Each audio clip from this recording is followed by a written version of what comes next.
नमस्कार दोस्तों, स्वागत है आपका मेरे चैनल नितेश तिवारी लर्निंग पर। नमस्कार दोस्तों, स्वागत है आपका मेरे चैनल नितेश तिवारी लर्निंग पर। तो आज हम बात करने वाले हैं आपके चैप्टर सेकंड के बारे में, जिसका नाम है स्वतंत्रता। तो बेसिकली जो हमारा पॉइंट ऑफ व्यू रहेगा कि स्वतंत्रता क्या है और इससे संबंधित जो भी प्रश्न हैं उसको करवाने का प्रयास करूँगा। तो सबसे पहले जान लेते हैं कि स्वतंत्रता क्या है। देखिए, स्वतंत्रता का मतलब होता है किसी भी प्रकार के बाहरी प्रतिबंध का अभाव। मतलब कोई भी रोक टोक अगर नहीं है, कहीं भी आ जा सकते हो, कुछ भी कर सकते हो, वही स्वतंत्रता है।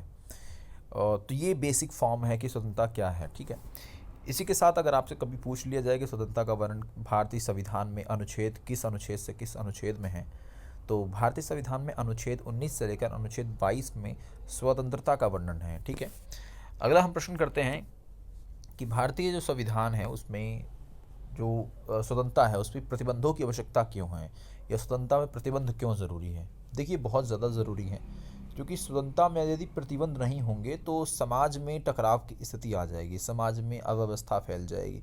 कुछ लोग जो पावरफुल है वो अपने से कमज़ोर को दबाएंगे, तो इससे क्या होगा कि समाज के एक पिछड़े वर्ग का या जो कमज़ोर वर्ग है उसका शोषण होना शुरू हो जाएगा, उसका गलत होना शुरू हो जाएगा। जैसे गली मोहल्ले का दादा होता है ना, वह व्यवहार करता है अपने से छोटों के साथ, एक प्रकार से दबाने का प्रयास करता है, वैसे ही वही स्थिति बन जाएगी और समाज बिल्कुल नहीं चल पाएगा। इसलिए प्रतिबंध होना बहुत ज़रूरी है। अगला हमारा प्रश्न बनता है कि प्रतिबंधों के स्रोत क्या हैं, आप पर प्रतिबंध कैसे लगाया जा सकता है। तो देखिए, प्रतिबंध लगाने के दो स्रोत होते हैं, एक तो भाई कानून के द्वारा, दूसरा बलपूर्वक आपसे। ठीक है, अब इसमें ये चीज़ बहुत समझने वाली बात है कि कानून और बलपूर्वक जो दोनों ही माध्यम हैं, इसमें सरकार ये करती है, ये सरकार कर सकती है या कोई निजी व्यक्ति भी कर सकता है। लेकिन आज के ज़माने में लोकतांत्रिक देश हैं तो हर जगह सरकारें ही करती हैं। तीसरा प्रश्न है कि नकारात्मक स्वतंत्रता के क्षेत्र से आप क्या समझते हैं। देखिए, इसमें क्या होगा कि ऐसा क्षेत्र होगा जहां व्यक्ति अबाधित रूप से व्यवहार कर सके। अबाधित का मतलब है व्यक्ति अपनी मन मर्जी जो करना चाहता है वो कर सके, तो ये तीसरा वाला बात करता है। चौथा प्रश्न हमारा है कि यार व्यक्ति के लिए स्वतंत्रता क्यों आवश्यक है, क्यों ज़रूरी है स्वतंत्रता। देखिए, बहुत ज़रूरी है क्योंकि व्यक्ति अपनी आत्म अभिव्यक्ति कर सकता है, अपनी बातें रख सकता है, विस्तार कर सकता है चीज़ों का, और प्रतिभा का अपनी प्रतिभा का विकास कर सकता है। तो इसलिए बहुत ज़्यादा ज़रूरी है। इसी में जॉन स्टुअर्ट मिल की बात आती है कि यार जॉन स्टुअर्ट जो मिल है उसने व्यक्ति के काम को कितने भागों में बांटा है। जॉन स्टुअर्ट मिल ने व्यक्ति के काम को दो भागों में बांटा है, एक है स्वास्थ्य संबंध, एक है पर संबंध। स्वास्थ्य संबंध का मतलब होता है आपका ऐसे काम जिसको करने से केवल आपको हानि हो रही है। फॉर एग्ज़ाम्पल, आप सिगरेट पी रहे हैं, तो सिगरेट पीने से केवल आपको हानि होगी, आपके शरीर को हानि होगी, आपकी मृत्यु हो सकती है, कैंसर हो सकता है। लेकिन पर संबंध मतलब आप सिगरेट तो पी रहे हैं लेकिन आप पब्लिक प्लेस पर पी रहे हैं, जिससे आपको तो हानि होगी लेकिन समाज के अन्य व्यक्ति को भी हानि होगी। तो पर संबंध में प्रतिबंध होने चाहिए और स्व संबंध में नहीं होने चाहिए, क्योंकि व्यक्ति की वो इच्छा है। ठीक है, अगला प्रश्न है नेल्सन मंडेला की पुस्तक का नाम क्या था, आत्मकथा जो उनकी थी। तो लॉन्ग वॉक टू फ्रीडम है। मैं आपको बता दूं कि नेल्सन मंडेला दक्षिण अफ्रीका से थे, और दक्षिण अफ्रीका जो आपका है वहाँ पे रंग भेद की समस्या चल रही थी। किसकी समस्या चल रही थी? रंग भेद की। तो रंग भेद की जो समस्या थी, इसी कारणवश ये वहाँ पे संघर्ष करते हैं लगभग 28 सालों तक, और 28 सालों तक जब वहाँ संघर्ष करते तो उसके बाद ये वहाँ के पहले राष्ट्रपति बनाए जाते हैं, आश्वेत मतलब काले राष्ट्रपति। अगला हमारा प्रश्न है कि आंग सांग सू कहाँ से थी। तो आंग सांग सू जो हैं वह, इसमें देखिए आंग सांग सू ही है, केवल किस किस देश की थी वो सेंटेंस सही से नहीं बन रहा, वो अलग करना पड़ेगा। तो आंग सांग सू आपकी जो है वो म्यांमार से बिलोंग करती हैं। कहाँ से बिलोंग करती हैं? म्यांमार से बिलोंग करती हैं। अच्छा, उदारवादियों की बात आती है। मैं आपको उदारवादी का मतलब कैपिटलिज्म आपका एक प्रकार से होता है। तो उदारवादी जो लोग हैं उनके अनुसार स्वतंत्रता का मतलब होता है कि व्यक्ति केंद्र में होना चाहिए। स्वतंत्रता में कौन केंद्र में होना चाहिए? बीच में कौन होना चाहिए? व्यक्ति होना चाहिए, मतलब आदमी होना चाहिए। अब उसको व्यक्ति को कौन कौन से अधिकार देने चाहिए? आर्थिक, सामाजिक, राजनीतिक जो स्वतंत्रता है उस पर बल दिया जाना चाहिए, और कल्याणकारी राज्य की जो भूमिका है उसको बढ़ावा देना चाहिए। तो ये चीज़ आती है। अगला प्रश्न है कि भारतीय राजनीतिक विचारों में स्वतंत्रता के समानार्थी अवधारणा कौन सी है? स्वतंत्रता के बराबर ही कौन सी अवधारणा भारतीय समाज में है? तो स्वराज की है। स्वराज का मतलब है स्वयं का शासन, खुद का शासन, इसकी बात की जाती है। अगला हमारा प्रश्न है कि जो तुम कहते हो मैं उसका समर्थन नहीं करता हूँ, परंतु मैं मरते दम तक तुम्हारे कहने के अधिकार का बचाव करूँगा। और ये मतलब ये कथन किसका है और इसमें किस प्रकार की स्वतंत्रता की बात कही गई है? देखिए, जो कथन है ये वाल्टेयर का है। किसका कथन है? वाल्तेयर का है कि जो तुम कहते हो मैं समर्थन तो नहीं करता हूँ, लेकिन मरते दम तक मैं रक्षा करूँगा। और इसमें अभिव्यक्ति के अधिकार की जो बात है वो की गई है। तो ये बात कही है वाल्तेयर ने। किसने कहा है? ये वाल्तेयर ने बात कही है और अभिव्यक्ति की स्वतंत्रता की बात कही है। अगला प्रश्न है, स्वतंत्रता संबंधित नेताजी सुभाष चंद्र जी के क्या विचार थे? तो वो कहते हैं कि ऐसी सर्वांगीण स्वतंत्रता से, सर्वांगीण मतलब हर जगह से, हर प्रकार से, जिसमें जो व्यक्ति है, चाहे समाज हो, अमीर हो, गरीब हो, स्त्री हो, पुरुष हो, सभी लोगों को, सभी वर्गों तक स्वतंत्रता पहुँचे, तभी स्वतंत्रता मानी जाएगी। अगला प्रश्न है कि स्वराज क्या है? देखिए, स्वराज का मतलब होता है स्वयं का शासन। स्वराज का अर्थ है स्वराज, स्वयं का शासन, खुद का शासन। तो यही स्वराज का जो अर्थ है वो विशेषता है, स्वयं का शासन, खुद पर शासन। मतलब किसी प्रकार का कोई बंधन ना हो, कोई संस्था द्वारा कोई हमारे पर बंधन ना हो, और मनुष्य जो करना चाहता है वो कर सकता हो, किसी प्रकार से मनुष्य को वंचित ना रखा जाए। अगला प्रश्न है कि स्वतंत्रता की एक विशेषता का वर्णन करें। तो स्वतंत्रता में क्या होता है कि उचित बंधन होने ज़रूरी है। उचित बंधन का मतलब कुछ विशेष प्रकार के अगर रिस्ट्रिक्शंस हैं तो वो ज़रूरी हैं एक प्रकार से, ठीक है। तो कुछ अगर बंधन है तो वो ज़रूरी हैं। अगला है, लोकमान्य तिलक ने स्वराज के बारे में क्या कहा है? उन्होंने कहा है स्वराज मेरा जन्मसिद्ध अधिकार है और मैं इसे लेकर रहूँगा, ये लोकमान्य तिलक जी ने कहा है। अगला प्रश्न है, सलमान रुश्दी की पुस्तक का नाम क्या है? द सैटानिक वर्सेस है। ये क्वेश्चन भी काफ़ी इंपॉर्टेंट है, काफ़ी फेमस है। अगला हमारा प्रश्न है कि व्यक्तिगत स्वतंत्रता से आप क्या समझते हैं? व्यक्तिगत स्वतंत्रता का मतलब होता है कि मनुष्य जो है वो पूरे मामले में स्वतंत्र होना चाहिए। वो क्या भोजन नहाना चाहता है, वो क्या वस्त्र पहनना चाहता है, वो कहाँ शादी करना चाहता है, वो रहन सहन कैसा रखना चाहता है, तो राज्य को दखल नहीं देना चाहिए। जो राज्य स्टेट है उसको दखल नहीं देना चाहिए, ठीक है। अगला प्रश्न है कि राजनीतिक स्वतंत्रता पर अपने विचार रखिए। देखिए, राजनीतिक स्वतंत्रता की जब बात की जाती है, बहुत ज़्यादा ज़रूरी है कि आपको अपनी सरकार में, जो सरकार है, सरकार में आप भाग ले सकते हैं। सरकार कैसे बनेगी, आप किसको चुनना है, आपको अधिकार है। वो मतदान आप प्रयोग कर सकते हैं, चुनाव लड़ सकते हैं, और प्रत्याशी खुद भी बन सकते हैं। आप प्रत्याशी बन सकते हैं, ठीक है। प्रत्याशी का मतलब है कि भैया आप चुनाव लड़ सकते हैं, आप प्रत्याशी बन सकते हैं, और इसके अलावा आप अपना संगठन बना सकते हैं, ठीक है, और भाषण अभिव्यक्ति अपना कर ही सकते हैं। इसके अलावा अगला हमारा प्रश्न जो बनता है वह है, राष्ट्रीय स्वतंत्रता पर अपने विचार दीजिए। देखिए, राष्ट्र को जो विदेशी नियंत्रण से है वो एक प्रकार से स्वतंत्रता की बात करता है इसमें, कि राष्ट्र को किसी प्रकार से कोई दबाव ना हो किसी विदेशी देश से या विदेशी समूह से। तो यहाँ पर जब 1947 की हम बात करते हैं, 1947, तो इससे पहले हम लोग गुलाम हुआ करते थे, लेकिन 15 अगस्त 1947 को जब हम आज़ाद हुए तो हमारे पर जो बंधन था ब्रिटिशर्स का वो टूट गया।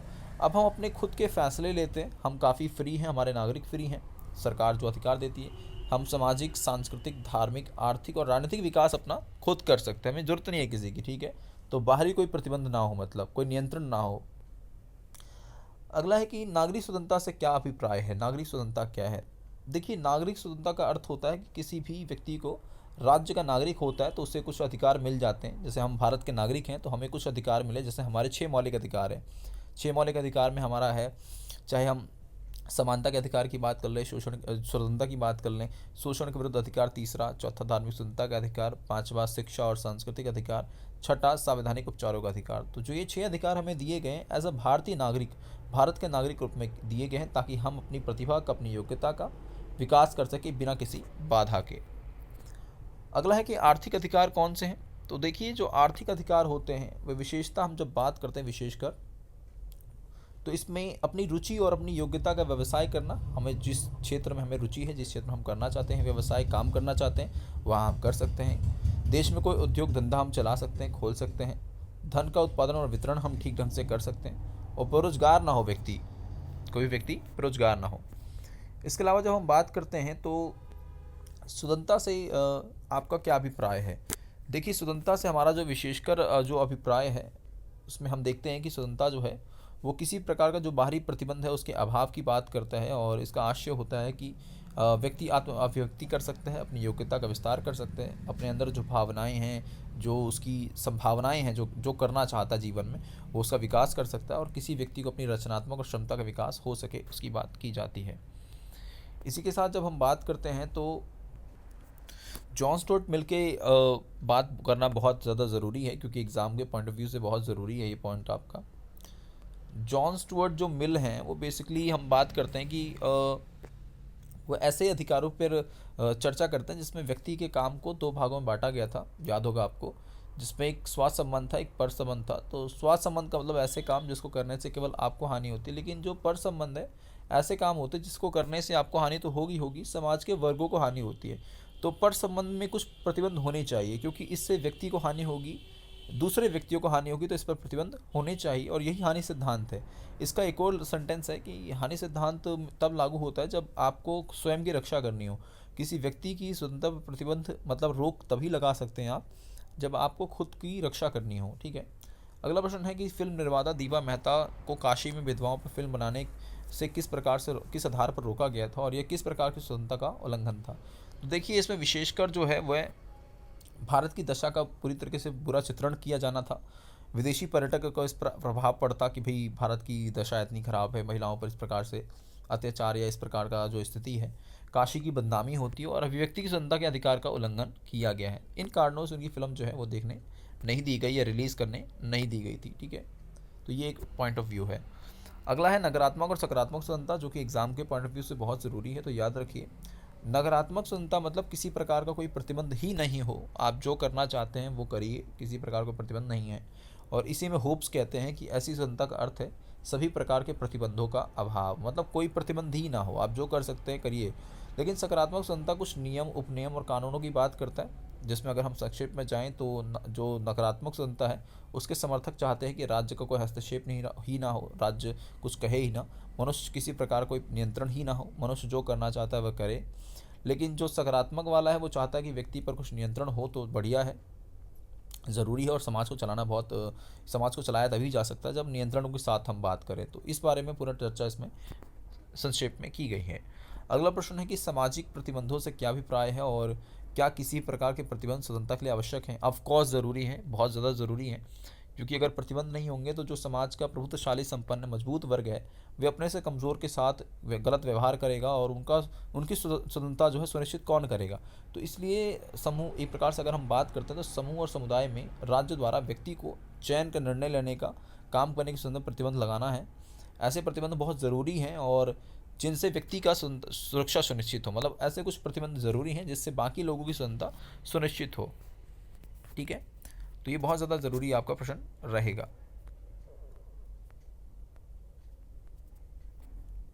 ठीक है, किसी प्रकार कोई प्रतिबंध ना हो।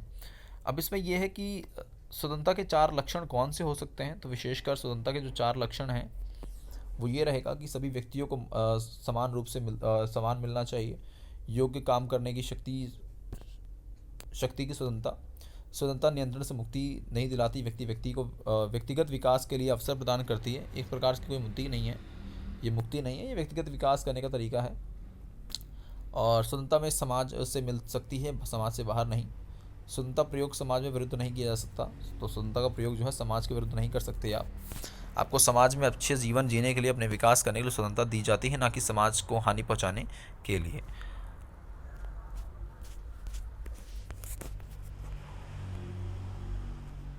अगला प्रश्न है, जॉन स्टुअर्ट मिल के हानि सिद्धांत की बात हम जब कर रहे हैं तो जॉन स्टुअर्ट मिल का जो हानि सिद्धांत है वो विशेषकर ऐसे सिद्धांत की बात करता है जिसमें किसी व्यक्ति की स्वतंत्रता पर प्रतिबंध तब लगाया जा सकता है जब वो आपके लिए हानिकारक हो, या आपको आत्मरक्षा करनी हो, या किसी सभ्य समाज में किसी और की रक्षा करने का उद्देश्य हो, आप किसी को बचाना चाहते तो ही आप किसी की स्वतंत्रता पर प्रतिबंध लगा सकते हैं।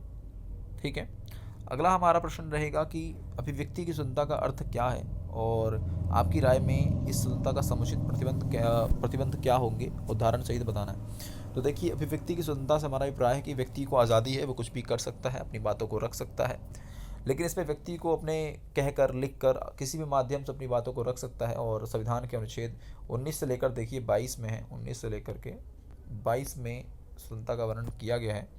इसी के साथ ऐसे प्रतिबंध रहेंगे पर इसमें जिसमें आप किसी और को हानि ना पहुंचाएं, सिर्फ अपनी बातों को कह सकते हैं, किसी को अपशब्द नहीं कह सकते हैं, किसी को ऐसी बातें नहीं कह सकते जिससे अशांति हो, संघर्ष को बढ़ावा मिले। तो ये सारी बातें जो हैं इस टॉपिक में लगभग इस सेंटेंस में कवर अप की गई हैं। तो इतना लंबा चौड़ा आपको नहीं समझना है, सिर्फ समझ लीजिए अभिव्यक्ति की स्वतंत्रता का मतलब होता है कि अपने बातों को रखना, उनको रखने का आपको अधिकार है। आप लिख सकते हैं, आप बोल सकते हैं, ये आपके पास राइट है। अनुच्छेद 19 से लेकर 22 में इसका वर्णन है। लेकिन समुचित प्रतिबंध भी होते जिसमें आप किसी और को हानि नहीं पहुंचा सकते। आप ऐसी बातें नहीं कह सकते जिससे अन्य को किसी को बुरा लगे, और अपशब्द आप नहीं कह सकते हैं। आप समाज में संघर्ष को बढ़ावा नहीं दे सकते हैं। आप केवल वही बातें रख सकते हैं जो आपको अपने विकास के लिए आवश्यक है। आशा करता हूँ इस वीडियो के माध्यम से काफ़ी कुछ मैंने कवरअप कर दिया है, और मेरा प्रयास यही रहेगा कि हर वीडियो के साथ एक अच्छा कंटेंट आपको प्रोवाइड कराऊँ। अगर आपको वीडियो समझ में आया है तो please like, share and subscribe करें।